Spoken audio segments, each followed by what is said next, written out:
Welcome to Printcloud's tutorial on how to prepare Canva files for print. With your design open in Canva, click File, then choose Download. A download panel will appear on the right. First, set file type to PDF print. Next, turn on crop marks and bleed. This adds crop marks for accurate trimming, and a bleed area, extra background beyond the edge, so our production team can cut your prints without leaving any white edges. Now choose the color profile. You'll typically see RGB, which is meant for screens, like monitors and phones, because it uses light to create color. For printing, we want CMYK, which stands for cyan, magenta, yellow, and key, black. These are the ink colors printers use to reproduce the full range of print color.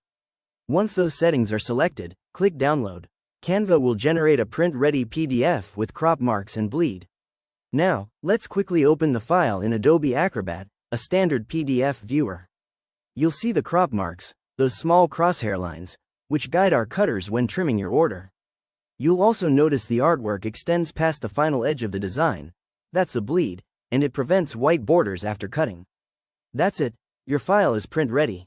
You can now upload it to Printcloud.ca. Congratulations! You're one step closer to receiving high-quality print materials to promote you and your business.